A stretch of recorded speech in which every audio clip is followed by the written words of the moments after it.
अभी समाजवादी पार्टी के प्रदेश कार्यालय पे हमारे साथ जो है समाजवादी पार्टी के विधायक ओम प्रकाश सिंह जी हैं। आइए हम इनसे जानेंगे कि आखिर जो है विपक्ष में ये लोग किस प्रकार से अपने दायित्व का निर्वाह अगले 5 साल तक करेंगे। और ऐसा सुनने में आ रहा है कि शायद जो है नेता प्रतिपक्ष की कुर्सी जो है इन्हें संभालने को दी जाएगी, ऐसा सुनने में आ रहा है। अब इसकी सच्चाई क्या है यही बताएंगे। सबसे पहले सच तक न्यूज़ में सर आपका स्वागत है। बहुत बहुत शुक्रिया आपको भी।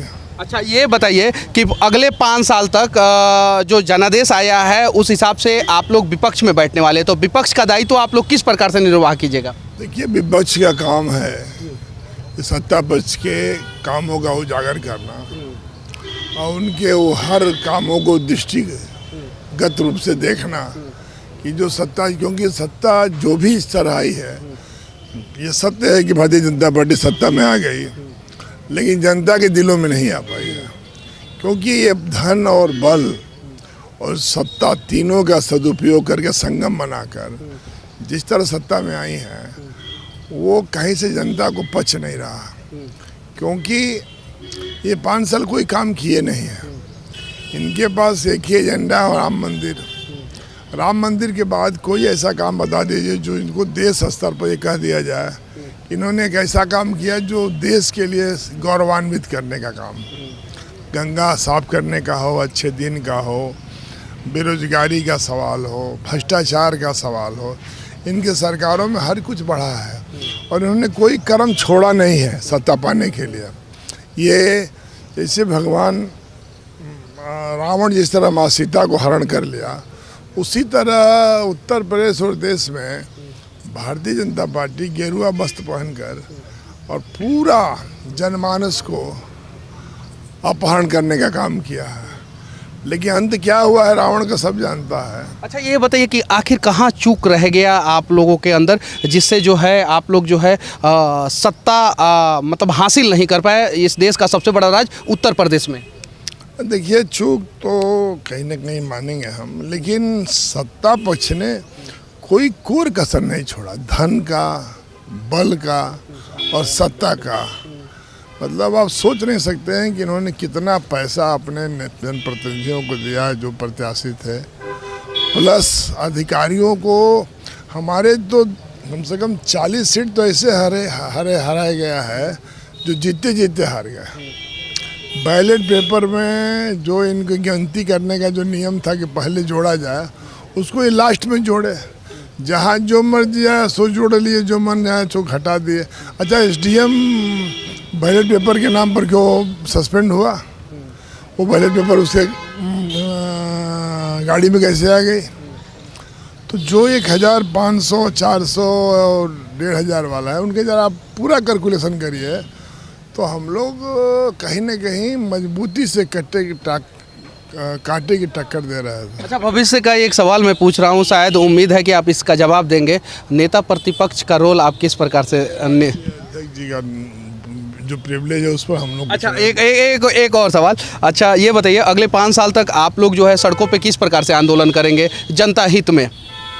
हर तरह से सरकार को मजबूत विपक्ष बहुत भारी महसूस करा देगा, क्योंकि इन्होंने विपक्ष की भूमिका को इग्नोर किया है। इसलिए विपक्ष अपने उसी तेवर में जिसका हमारे संरक्षक नेताजी अखिलेश जी स्वयं संघर्ष के प्रतीक हैं, तो हम लोग सड़क पर और इनको सरकार को कभी ठीक से चलने नहीं देंगे। कहीं ना कहीं इनको सही काम करना ही पड़ेगा और जनता के हित में रखना ही पड़ेगा और जनता को प्राथमिकता देना ही पड़ेगा। 2024 का तैयारी आप लोग कब से करना शुरू करेंगे?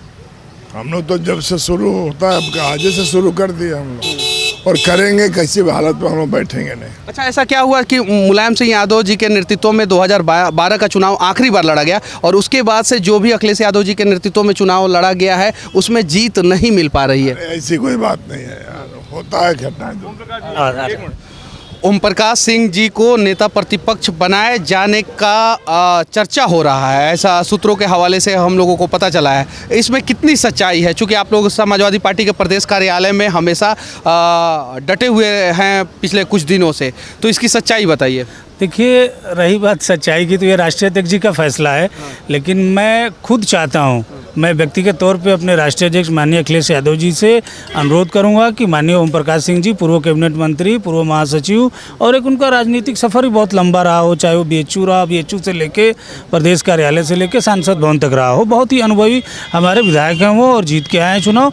और मैं राष्ट्रीय अध्यक्ष जी से अनुरोध करूँगा, व्यक्तिगत तौर पर अनुरोध करूँगा कि उनको नेता प्रतिपक्ष का पद दें, और जैसे ही वो नेता प्रतिपक्ष का पद उनको मिलता है, ये मान लीजिए आप मनीष भाई कि युवाओं में एक नया जोश आ जाएगा और पूरे प्रदेश में युवाओं का एक संगठन मजबूत तैयार होगा, और जिससे हम लोग सड़क पे आके ये लोकतंत्र विरोधी जो लोग सत्ता में बैठे हैं उनके खिलाफ जो है सड़क पे हम लोग आंदोलन करेंगे। उनके खिलाफ सड़क पे आंदोलन करेंगे। अगर नेता प्रतिपक्ष किसी और को चुना जाता है तब क्या करेंगे आप लोग? कोई बात नहीं, फिर भी हम लोग, ये तो राष्ट्रीय अध्यक्ष जी का फैसला है। सड़क पे तो आंदोलन, समाजवादी तो इसी रूप में ही जानी जाती है कि वो आंदोलनकारी पार्टी है, तो अगर राष्ट्रीय अध्यक्ष जी किसी और को भी बनाते हैं तो उसे हमें स्वागत है। अच्छा, नेता प्रतिपक्ष ओम प्रकाश सिंह जी को बनाने का ऐसा चर्चा चल रहा है, इसके बारे में कितनी सच्चाई है, क्या जानते हैं आप?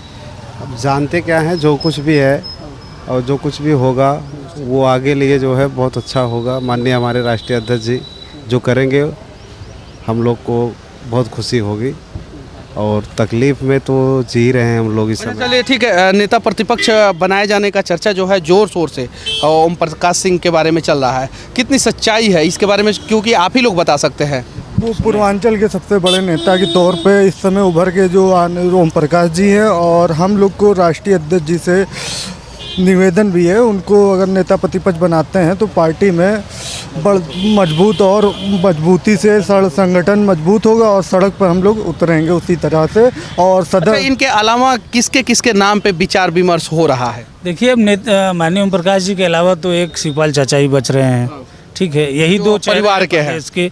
देखिए, परिवारवाद की बात नहीं है यहाँ पे, चेहरा होना चाहिए जो दबंग छवि का होना चाहिए, जिसके सामने ये दंगाई जो है घुटने टेक दें। तो मेरे हिसाब से, व्यक्तिगत तौर पर मेरे हिसाब से तो दो ही लोग हैं, या तो माननीय ओम प्रकाश सिंह जी हैं या तो शिवपाल चाचा हैं। इन दोनों लोगों के आगे पूरी की पूरी ये लोकतंत्र के हत्यारे जो है घुटने टेक देंगे, और इनके नेता प्रतिपक्ष। अच्छा, बार बार आप लोग ये शब्द का जिक्र करते हैं, लोकतंत्र के हत्यारे, लोकतंत्र के हत्यारे क्यों करते हैं? अच्छा, क्या लोकतंत्र की हत्या किस प्रकार से हुई? आप देख लीजिए, आरएलडी को 500 से कम वोटों से 22 सीटों पे हराया गया है, ठीक है। समाजवादी पार्टी के 46 विधायक हराया गया है कि हारे हैं? नहीं, हराया गया है ईवीएम में धांधली करवा के।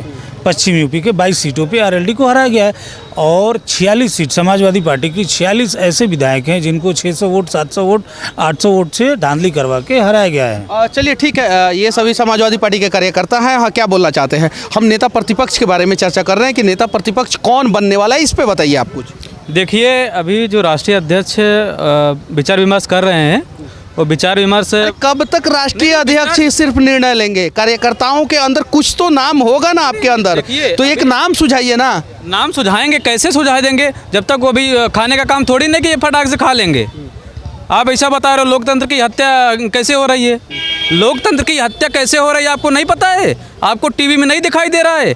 चड्डी में बैलेट पेपर लेके जा रहे हैं। यही एग्रेशन और फ्रस्ट्रेशन जो, सुनिए एक मिनट, यही एक मिनट, आप मेरे ऊपर क्यों नाराज हो रहे हैं? आप नाराज नहीं हो, आप मेरे ऊपर बताया कि लोकतंत्र की हत्या कैसे? मेरा काम सवाल पूछना है, पूछूंगा कि नहीं पूछूंगा? आप बताओ। मैं वही सवाल बता रहा हूँ आपको, बैलेट पेपर चुरा के लेके जा रहे हैं कि नहीं लेके जा रहे हैं? मेरा काम है सवाल पूछना, मैं पूछूंगा कि नहीं पूछूंगा? मैं पूछूंगा कि नहीं पूछूंगा? मैं पूछूंगा कि नहीं पूछूंगा? नहीं पता है, किसको नहीं पता है ईवीएम चोरी नहीं जा रही है? तो मेरा काम है पूछना सवाल। यही एग्रेशन और फ्रस्ट्रेशन कहीं नहीं तो कहीं गलत है। हाँ चाचा, एक बात बताइए, नेता प्रतिपक्ष बनाए जाने का बात जो है किया जा रहा है, किसे नेता प्रतिपक्ष बनाया जाएगा, इसके बारे में कुछ बताइए। देखिए सर, मैं धर्मदेव बहाल डिस्ट्रिक्ट अम्बेडकर नगर से हूँ। तो ये तो राष्ट्रीय नेतृत्व को पूर्ण रूप से फैसला लेने का अधिकार है, वो हमको। लेकिन आपके अंदर किसी का नाम ऐसा चल रहा है, कोई ऐसा नेता? हम राष्ट्रीय नेता के नेतृत्व के विचार से चल रहे हैं, समाजवादी विचारधारा से काम कर रहे हैं, जिसका नाम चयन करके दे देंगे हम, वो हमारे लिए सम्मान है। अभी हम लोग समाजवादी पार्टी के प्रदेश कार्यालय पे थे और यहाँ पे हमारे साथ जो है ओम प्रकाश सिंह जी बात कर रहे थे। ऐसा चर्चा सुनने में आ रहा है कि नेता प्रतिपक्ष का दायित्व जो है ये निर्वाह कर सकते हैं। अब भविष्य में क्या होगा और क्या होने वाला है वो मतलब कि सिर्फ और सिर्फ कल्पना ही किया जा सकता है, क्योंकि राजनीति में कुछ भी संभव होता है। जैसे क्रिकेट अनिश्चितताओं का खेल होता है, वैसे ही राजनीति में कब क्या अप्रत्याशित रूप से हो जाएगा इसकी कल्पना जो है आप नहीं कर सकते, सिर्फ और सिर्फ अनुमान लगा सकते हैं। बाकी समाजवादी पार्टी के बारे में आप लोग क्या सोचते हैं, और समाजवादी पार्टी जो है विपक्ष का दायित्व जो है किस प्रकार से निर्वाह करेगा, और जो सत्ता बीजेपी को दिया गया है वो अगले 5 साल तक किस प्रकार से उत्तर प्रदेश में काम करेगा।